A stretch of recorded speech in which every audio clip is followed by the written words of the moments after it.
L'ombrocinéma est l'une de ces techniques magiques qui permet d'animer une image a priori fixe. Si vous souhaitez expérimenter la chose avec vos élèves et les amener à réaliser eux-mêmes des images, il s'agit en premier lieu de comprendre comment ça marche.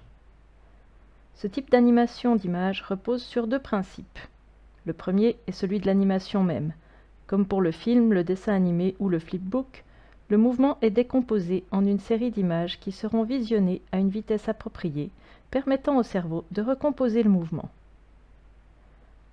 Le deuxième principe est que notre cerveau, dans certaines conditions, peut reconstituer la totalité d'une image alors qu'il n'en voit qu'une partie. Ce robot composé de fines lignes paraît complet si ces lignes apparaissent justement dans les intervalles transparents de ma grille. Par contre, si les lignes composant le robot sont cachées derrière les lignes noires de ma grille, le robot semble disparaître. En déplaçant la grille sur l'image finale, nous dévoilons et cachons au fur et à mesure les différentes images composant le mouvement. De chacune d'elles, seules les parties qui peuvent être perçues dans les fins intervalles transparents de la grille, c'est-à-dire des petits bouts de ligne, sont conservées et utilisées pour constituer l'image finale. Si je déplace très lentement la grille, on peut percevoir ces différentes images l'une après l'autre. Ce procédé permet de produire des animations cycliques ou répétitives et aux motifs simples. En effet, voici un croquis d'un agrandissement de la grille utilisée ici. La proportion des parties transparentes est d'1/5 contre 4/5 pour les parties noires. Cela signifie que nous pouvons créer un mouvement composé de 5 images qui se suivent. Pendant que notre œil recompose une image avec ses parties visibles dans les zones transparentes, 4 autres images peuvent être cachées par les parties noires. Si les 5 images composant le mouvement peuvent être créées à la main puis scannées et importées, l'outil informatique est idéal pour la finesse et la précision nécessaires à la transformation de ces images sous forme de petites lignes. Regardons maintenant ensemble comment créer par exemple des yeux qui bougent de haut en bas à l'image de ceux-ci.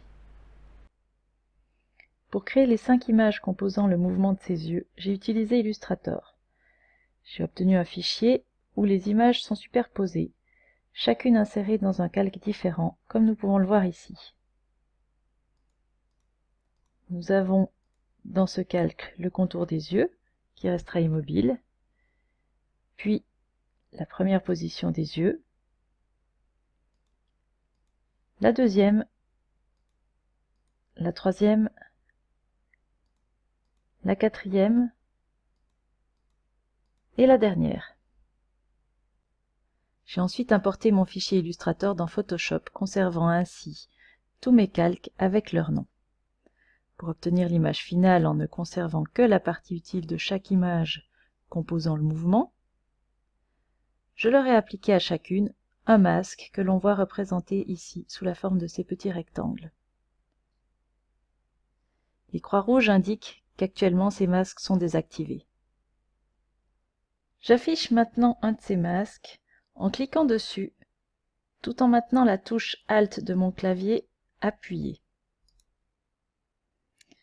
La grille utilisée comme masque est celle qu'il nous faudra imprimer sur un transparent pour pouvoir animer les images finales. Le masque de chaque calque est constitué de la même grille. Observez la position de ces masques. La grille est à chaque fois décalée de la largeur d'une de ces parties transparentes. Si j'active les masques en cliquant simplement dessus,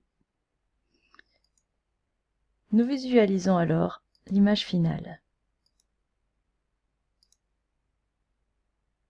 Il ne reste plus qu'à l'imprimer sur du papier. Il faut aussi imprimer l'une des grilles utilisées comme masque sur une feuille transparente. Vérifions si cela fonctionne. Et oui, c'est magique! Enfin, pas tout à fait. Selon votre niveau de connaissance dans Photoshop, vous allez peut-être, comme moi, vous heurter à quelques difficultés de réalisation. Je vous laisse quelques tuyaux dans le dossier d'approfondissement que vous pouvez télécharger ci-dessous, et je vous souhaite bien du plaisir.